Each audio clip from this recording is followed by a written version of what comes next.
YouTube has been the target of mass criticism and mockery for the past decade, from the adpocalypse in 2016 to the removal of the dislike counter in 2021 to their allowing harmful content creators to remain on the platform as long as they're making money. YouTube seems to always make terrible decisions that benefit themselves, but at the cost of their users and creators. And the greatest issue of all is the YouTube algorithm itself. It is in my belief that almost every YouTuber worth their salt at some point in their life has been unfairly targeted because the system is so unbelievably faulty. Hell, my channel is tiny, but I've been retroactively affected multiple times already. The issue always seems to stem from, as I've mentioned before, the very poor programming of bots which causes them to falsely flag videos, but also lack of communications between content creators and YouTube support to the point where the best possible way to connect with YouTube services is to tag them on Twitter. And of course, the travesty that is the review and appeal system. If the YouTube algorithm thinks a YouTube video isn't abiding by terms of service, they can do three things to the video.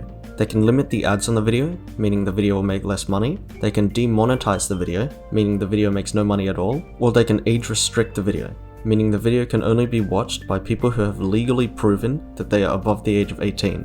If a YouTuber thinks they have been unfairly targeted, they can request an appeal and a manual review for a YouTube employee to come and see if the video deserves to be flagged. However, as I will detail later, the review and appeal system is very flawed. And of course, I'll touch on the new policy and monetization changes later. But let's get into some other things first. At the beginning of October 2022, YouTuber and Twitch streamer PointCrow had one of his latest videos restricted on YouTube. This video was of him eating water with chopsticks while watching media share clips sent by his viewers. PointCrow posted a thread on Twitter to show that his video had been marked for limited ad suitability, without YouTube providing any reason at all for this change. He even goes so far as to demonstrate how detrimental the ad limitation is to his video, showing a graph of a notable decline in viewership in just a 60-minute time span. Fortunately, due to his larger platform and his fans rallying for support, Mr. Eric's video was promptly remonetized. But then a week later, the video was hit again, but luckily with a little bit more tweeting, the video was once again remonetized. But although PointCrow was relieved, he was still annoyed that there was no reason given for the demonetization in the first place. A couple of weeks later, PointCrow finally figured out what was the cause of the demonetization, and it turns out the reason why was because in his video, he said aloud that one of the media share clips was age restricted. That was it. There wasn't anything to warrant an age restriction of PointCrow's video. All he did was say, "This video is age restricted." And the one bot running the YouTube algorithm since 1876 decided to screw everything up. PointCrow took it in a stride though, and was just glad he was able to figure out the cause of the issue, tweeting, "What a stupid conclusion to a stupid saga, Lamau." So this really is just a dumb example of the YouTube algorithm failing miserably. Oh yeah, just kidding. PointCrow's video got demonetized for a third time, and now it also got age restricted, with YouTube citing a completely different issue that warranted this action. They provided a timestamp in PointCrow's video, which PointCrow states was when the media share played the "I can't believe you done this" meme. Note that the meme video is still on YouTube and completely un-age restricted, so I'm not sure why PointCrow's video got age restricted because of a non-age restricted video.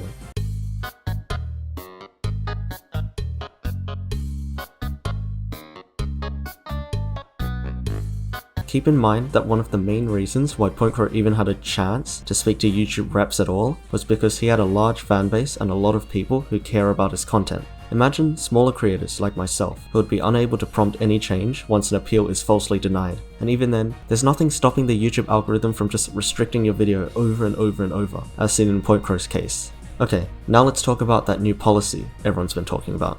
As of November 2022, YouTube has changed its policy regarding ad-suitable content and what can or cannot be monetized. A few of the points make sense, like limiting ad revenue for any videos where minors perform dangerous acts, but then almost every other change is going to make the YouTube content scape a lot stricter for worse. To name some of the worst offending points, you are now no longer allowed to say anything obscenely sexual, show any images that might hint at sexuality, which apparently even includes stuff like animated butts, say anything about sex, or even showing or doing anything that implies sex. The only time anything sexual is allowed now is when the content is about classical arts, which, yeah sure, good luck to the YouTube algorithm with moderating that. You are now no longer allowed to show non-graphic corpses without context, violence against a real person, or violence to cause shock, or even implied moments of death. So essentially, any depiction of death in any video, even if the death isn't shown on screen, puts the video at risk of being ad limited. You are no longer allowed to depict the consumption of drugs in any way. What this essentially means is that Grand Theft Auto content is off the table, Cyberpunk content is off the table, and so many more games with themes of drug usage are essentially unpostable on YouTube anymore. And finally, the dumbest new policy of all, the rules for profanity have changed. Before the change in policy, different swear words were classified based on their severity, and the algorithm would judge whether or not your video could be monetized based on how many times you swore, as well as how strong your language was. But now, it's been changed so that every swear word is treated equally, which means that words like the S word would be treated on the same level as the N word. And also, any video now that has any sort of profanity used throughout the majority of the video is at risk of being ad limited. This rule about profanity especially is abysmal for a variety of reasons, and you can see this exemplified from LSMark's recent issues with the new policies. If you don't know, LSMark is a review YouTuber who makes video essays on movies, shows, and video games, and is most well known for making videos where he ranks every episode of a single TV show. Well, his latest installment to this run of content, ranking every South Park episode ever, was ad limited, as confirmed even after an appeal and manual review.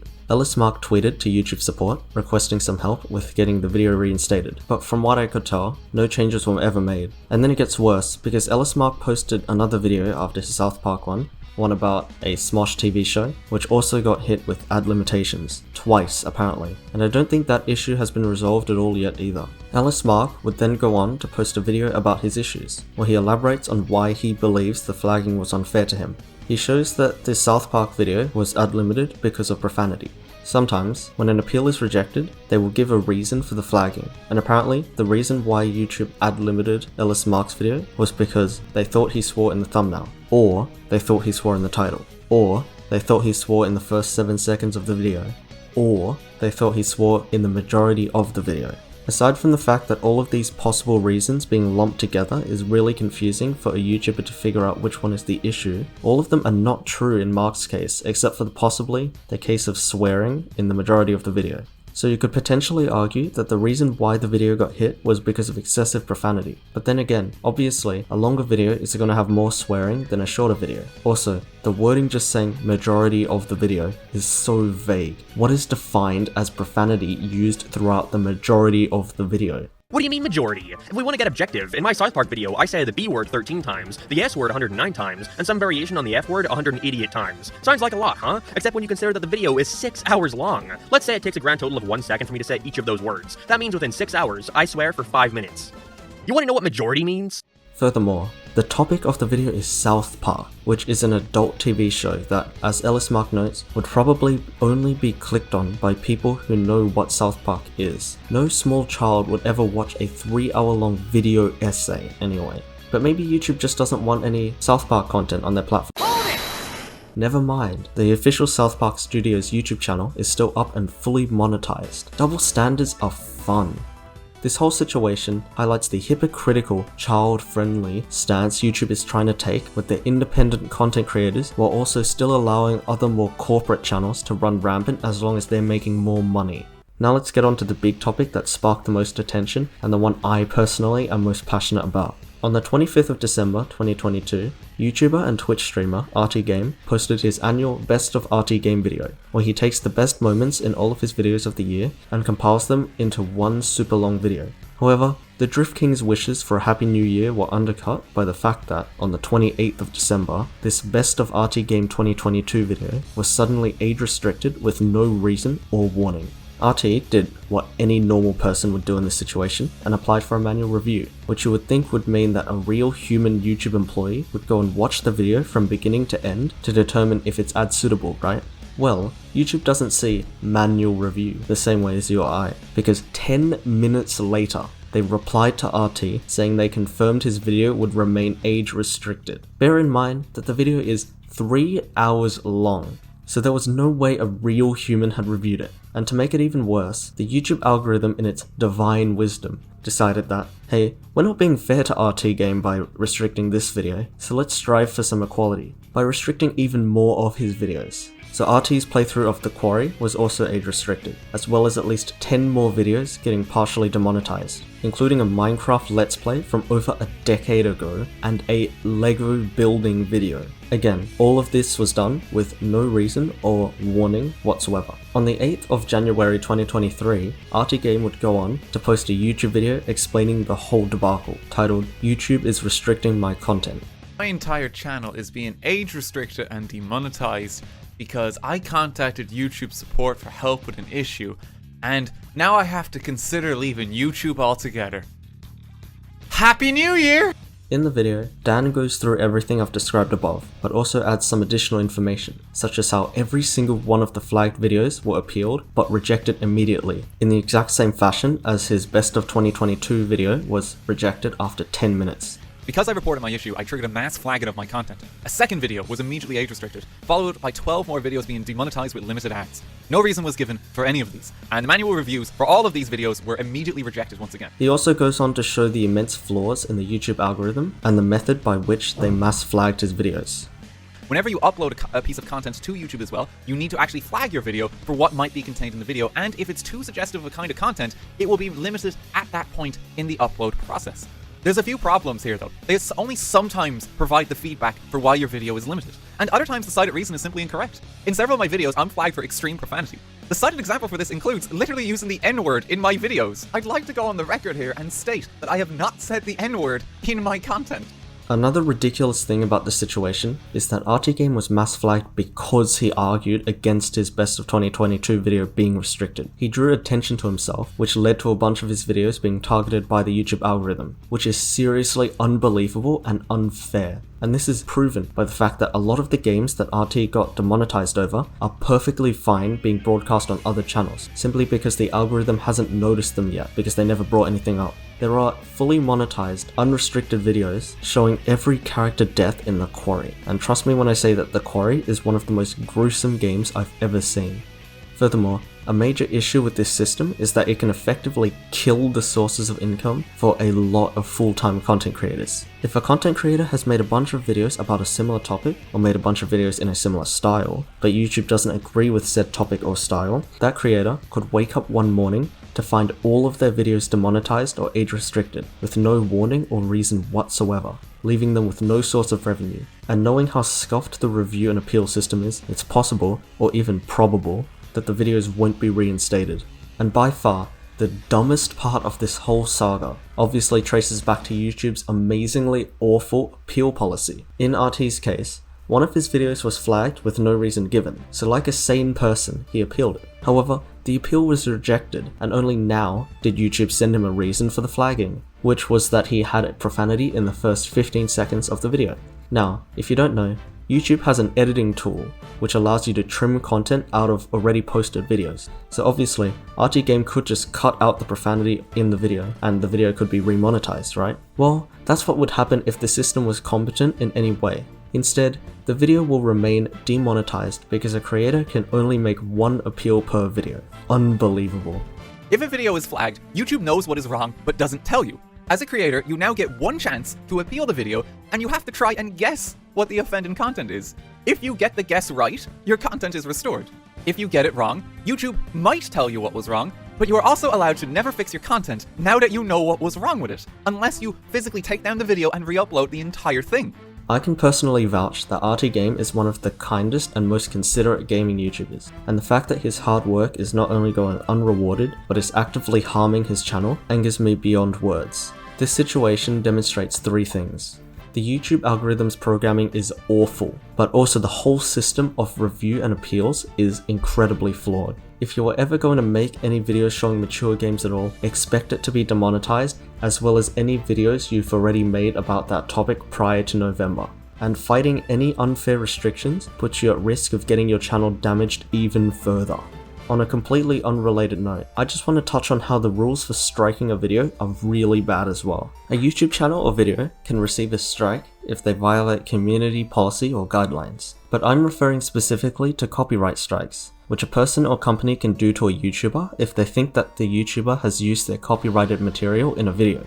If you ever get copyright struck but you think you were unfairly struck and want to fight it, you have to give your full name and address as part of the legal procedure. The very problematic issue, however, is that this private information goes to the person who struck you. It's unbelievable. I've seen instances where bad people exploit the system to scare their critics into deleting their videos. For example, imagine this guy, Paul, is an evil YouTuber whose name is not linked to anyone in real life, don't ask about it. And this other guy, Charles, whose name is also not linked to anyone in real life, don't think about it, makes a video about how bad of a person Paul is. If, in Charles's video, he used footage from one of Paul's videos, Paul could copyright strike Charles. If Charles wants to fight the strike, he will have to provide his name and address to Paul. Paul knows this, and he threatens Charles by saying that if Charles gives Paul his name and address, Paul will dox him. That means the only option for Charles to secure his own personal safety is to take down his video and not fight the strike. It's terrible that the system meant to give the content creators more of a voice can be used to further silence them. YouTube is going so far to tighten the rules of their platform, but for what? Money.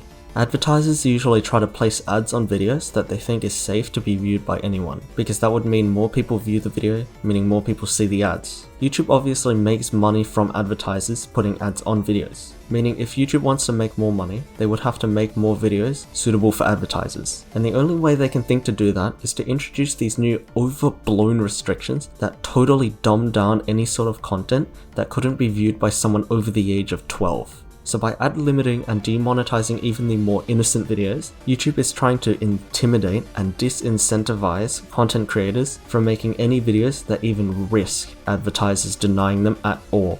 And if you think what I'm saying is a stretch, then consider this. Why would YouTube want to make their main platform so kid-friendly when they already have YouTube Kids, a YouTube site which only contains videos that are marked made for kids? Well, that's because videos on YouTube Kids only receive limited advertising, which means kids watching videos on that site mathematically makes YouTube less money than if those kids were to just watch videos on the main site where those videos would be fully monetized. And beyond this issue, there's still the fundamental issues with appeals and the algorithm. As we've seen with my previous examples, there have been many times when videos get falsely demonetized, ad limited, etc. And then when you try to request a manual review to prove the ad suitability of the video, YouTube could just end up half-assing the procedure and very obviously lie by claiming the appeal was unsuccessful. When communications with YouTube support is so bad that YouTubers have to openly tweet to them on Twitter to get their attention at all, you know there's something wrong. To be honest, I don't think YouTube is going to change for the better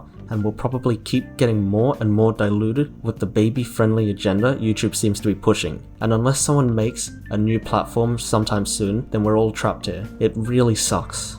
Thanks for watching this video, I guess. Sorry about the negativity. I'm just really passionate about this platform being more fair to the people who pour their heart into making content. Be sure to like and subscribe and all that stuff so this video gets out more. I'd really appreciate it. And I'll see you on the next video.